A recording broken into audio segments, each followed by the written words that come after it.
guys, so as you can see I'm back in my Edinburgh flat now. I'm back home from Cheshire and so I'm coming back with another haul video. Some of this is stuff I bought before I went home and some of it's not, so I'm just going to get started. So I've got some books, it's a mix of everything today, actually no clothing, because I have a lot of clothing that I need to clear at the moment, so I'm kind of trying to buy other things. But, so I've got some books. So this first one is a drawing and painting non-fiction book. It's in really nice condition. I think it was £2.99 and this scans in on Amazon for about £14. So that should be good. I'm going to have a look at eBay prices as well and maybe put on both. If I put on both, I have to make sure that I take it off afterwards, after it sells on one. Then I got this Hummingbird Bakery cookbook and it was £1.50. And I'm not entirely sure why I bought it, as it doesn't scan in well. I don't know whether I bought it before the break, so I can't now remember. But I don't know if I just bought it for me or if I scanned it in somewhere else and it scanned in better, because I scanned it in before and it was just a penny one. So I'm not sure. I'll just keep it for myself, but that's okay. I'm just confused as to why I bought it. But I don't mind. And then I also bought this travel book for myself, but that was just for me. I remember buying that, and I do remember that one. And then I got this tapas one, which is by Albert Adria, and it's called Tapas Tickets Cuisine, and it scans in for £30, and that's good. It hasn't got a great selling ranking. I think it's around 400,000, something like that. So the selling ranking isn't great, but it's a £30 book, and I bought it for £2.95, so not too bad. And then these three books are just kind of bundle books, bundles that I'm working towards. So this, I found a series of Unfortunate Events 5, and 5 is one of the ones I'm looking for. Now I only need 4 and 1 before I have a complete set. And I have a lot of 3s and I have 2 2s now, but I need a 4 and a 1, and then I'll have a complete set, and I'm very excited for that. So I think I paid up for this one. I think I paid maybe like £1.75 or something. Yeah, £1.75, which I wouldn't... I wouldn't normally pay that for a series of Unfortunate Events. Like most of my series of Unfortunate Events ones were like 50p, 75p a pound, but I really needed that one, so yeah.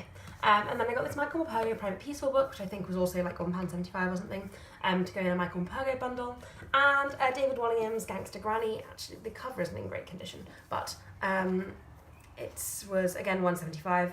And I've just sold a bundle of 5 David Walliams books for £9.99. So, and that sold quite quickly within its first cycle, and quite near the beginning of its first cycle. Had quite a few watches as well, so I could probably maybe boost the price up to like £12.99 or something like that next time. So it was 4 paperbacks and 1 hardback. So yeah, I'll maybe boost that up next time. Then I got this Starbucks mug for 99p. It's nothing particularly special, it is just a plain Starbucks mug, but I've never really sold Starbucks mugs, and I know Ben Fitzpatrick used to do quite well on them, so I just thought I'd try it out, see what happens. If not, it's a 99p mug and I'll keep it for myself. Then today I got another series of Unfortunate Events book. This one is number 2, which I thought I didn't have, but I do. So I did pay £1.75 for it because I thought I didn't have 1, 2 and 4, but I have them, so I have 2. I don't have 1 and 4, so unfortunately this one I paid up for, but that's okay, it'll go in my next bundle. And then this is really nice. I'm gonna unwrap it. So this is really pretty. It's a teacup set. It was £1. I originally just kind of bought it for me, really, and then on the bottom it says Historic Scotland. This design is inspired by Charles Rennie Mackintosh Rose and Teardrop, specially produced for Historic Scotland. So I'm gonna search it and see what it comes in at, because it's in beautiful condition, and I know the name Charles Rennie Mackintosh, so I don't know if this will be worth anything, but I'm willing to find out. If not, I'm keeping it because it's gorgeous, and I'm going to keep trinkets and stuff in it because it's really nice. Then this bag was actually given away for free on a local selling Facebook page, so I'm just going to go through what's in it. I haven't actually properly looked through it yet, so we'll find out together. So the main reason I got this, it was just posted on a Facebook page, and the main reason I picked it up was because it had all of these children's paperback books, and I just thought I could make a nice little bundle out of it. I might scan some in and see, I'm not sure. So this one is called The Little Owl's Egg, and it's by Bloomsbury, and it's present from Scottish Book Trust in celebration of Book Week Scotland. Okay, so it's like World Book Day in England, I guess.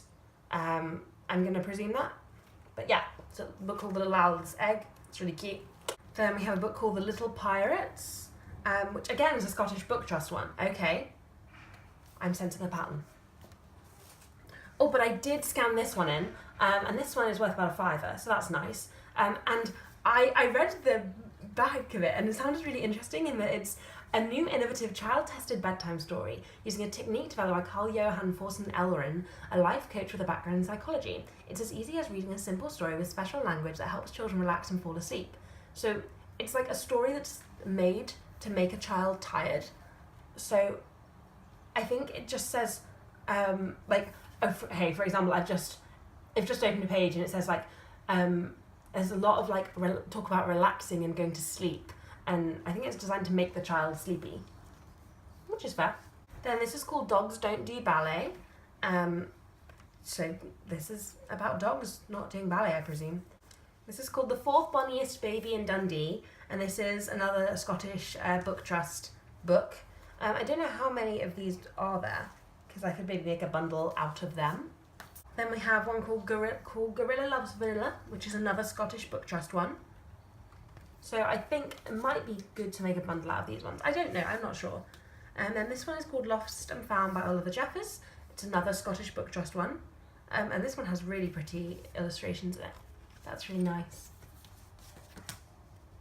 And then this is the final Scottish Book Trust one, and it's called Never Bite a Tiger on the Nose. So I have no idea about, because I sell some children's books, like I said, but they're not mainly picture books. They're mainly books like Series of Unfortunate Events or things like that. And they're mainly series or all books with the same author or book bundles like that. So I have no idea about this stuff, but it was for free, so I just decided to try it out. And then she also threw in these other children's things. So this is a game called Shopping List, I think. So you have a shopping list and you have to get all of the things that are on your list, I presume, through the game. So it's it's a very child-friendly game. It's got it's all a lot of big cards. And yeah, so I don't know anything about that, haven't researched it, but a game called Shopping List. Then we have a book called First Bible Stories, and this isn't in great condition. The spine's not very happy, so I might just donate this to charity. And then we have another Orchard Toys game called Match and Count First Counting Puzzles. So I presume it's kind of similar in that there's different cards that have different things with different numbers of them on, one lion, 2 crocodiles, stuff like that. So I presume it's a counting game. It's got a little handle. So yeah, so this was my haul. I hope you enjoyed it, and I'll see you in the next video. Bye guys!